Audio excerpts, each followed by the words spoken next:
we could look at lines of credits, credit cards, SBA loans, like different things before choosing the quickest option, so to speak.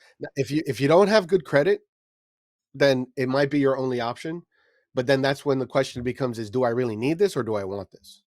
Okay. And if it's a need, like no alternative, make or break, like you have to, like, let's say you're a mechanic and your lift, the thing that lifts up the cars to get under, it broke and you have no financing options to get a new one. And that's going to either make or break your business. This is do or die. You have to make a tough decision. Fine. Even though it's not going to feel good, hopefully you can recover from that, right? That's one scenario. The other scenario is you have such a huge, the ROI is so big and it's a short span of time that even if it costs you 100% interest, it's fine. You're going to recover. But in both incidences, you have bad credit and you have no other option, Okay. right? Unfortunately, a lot of the business owners that are buying into this actually do have good credit and they could have gotten a much better option, Yeah. but they got sold by a fast talking salesperson who uses those words very loosely as far as 1.45. yeah, deposit, right in, they focus on the the amount, quick, easy, and Today, it's now. incredible how people react when when you tell them you'll get money today versus I talk to people and I'm like, it's going to take about 60 to 90 days to close on your SBA loan and they won't take action because they have to put together a business plan. They have to get their tax returns. They have to, get with their accountant and their attorney and make sure everything is nice and neat and packaged properly. But that cash advance, they don't need to see tax returns. They don't need to see a business plan. Just show us your bank statement. Show us your merchant account. Boom, there it is. Done. Wow. So Man, solutions for those that are stuck in an MCA, multiple merchant cash advances, or even just one, go over the solutions again, how they can recover from this, if restructure. I can, before we do, because I do want to end with the solutions, Okay. but I do want to give another warning on this Okay, go ahead. because there's scams going on right now. Ah, Brokers are scamming people. Okay. okay. 2 years ago, I got a phone call.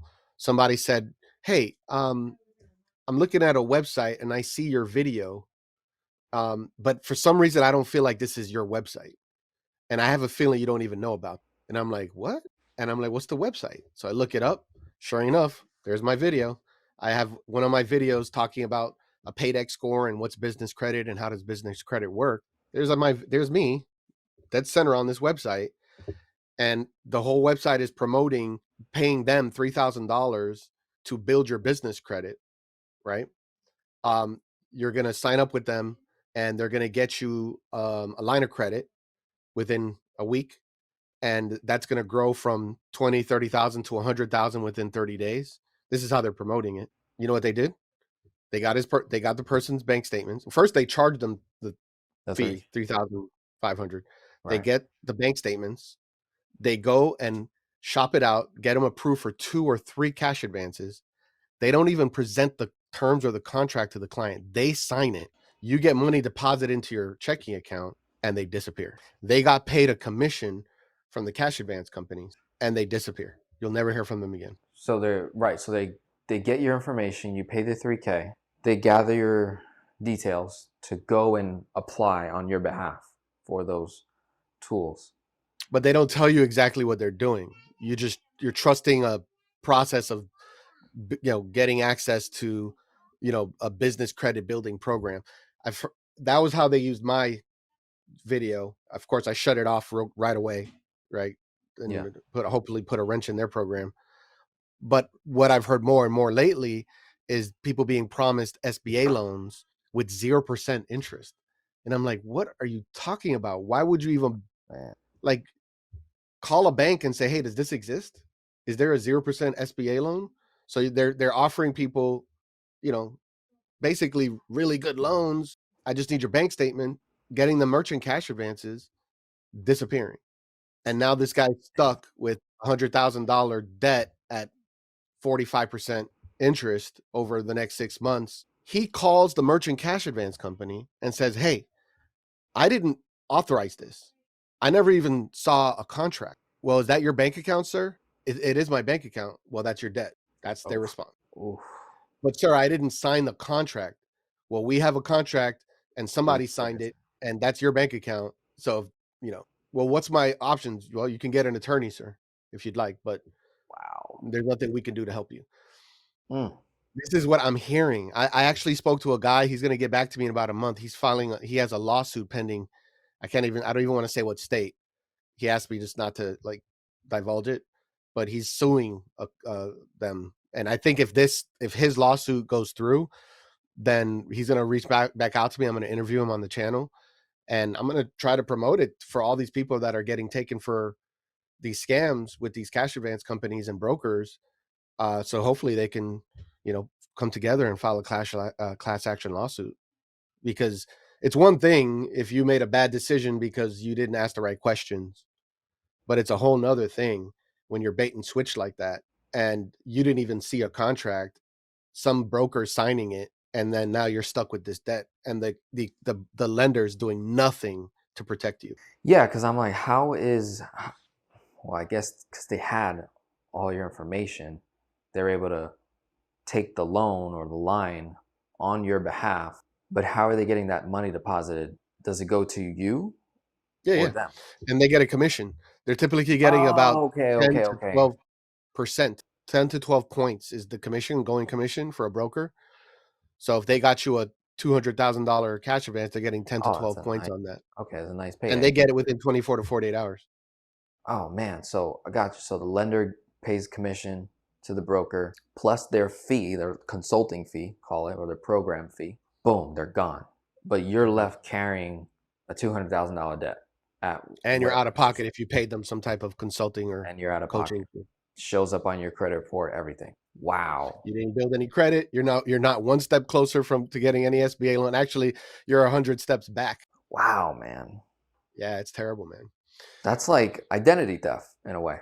100%. That's why I don't like. In my opinion, I'm not an attorney, but I would say that if you are getting a file, if you're a lender getting a file from a broker who did not present the contract to the client, signed it on behalf of the client, got paid a commission, and the client is now letting you know that they had no, they never saw a contract, Yeah. and you're just telling them you need to get an attorney. I would say that that attorney is complicit in that scam, in that fraud. Hmm. That the lender, I'm sorry, is Yeah, a this complicit. this is yeah, this is horrible because we have to, as the customer, we have to get smarter and smarter every day now. Just as AI is advancing, so are the scams. The scams are getting better and better and better. Yep, We have to develop ourselves as customers, and we have to use a dose of common sense. Let's compare it. yep, When you go to buy a car, how many papers are you signing just to buy a car?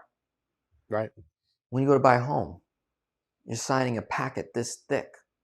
You're in person. There's a title company. There's a third yep, party. There's a witness, right? There's a right, notary. Like if you're not doing any of those things on a loan, that's got to raise some red flags, folks. So we got to use some common sense here. And I understand to the folks out there that are just very ignorant. They don't know what they don't know. And so in that scenario, common sense isn't so common if they've never experienced some of these other things. So hopefully this content gets to them. That is the hope.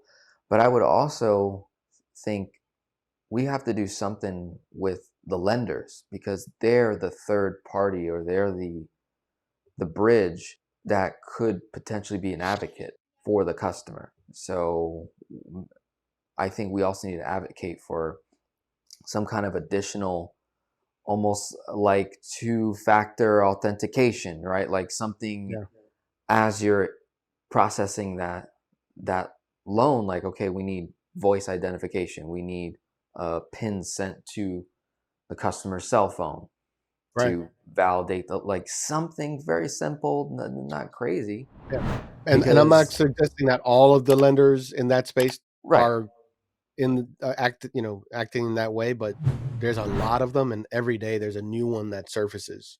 You know, I'm not sure exactly what the criteria is to become a lender, but it's pretty much private money lending in that, and then they structure it in this way. So unfortunately, there's a lot of unscrupulous activity going on. Wow. Okay.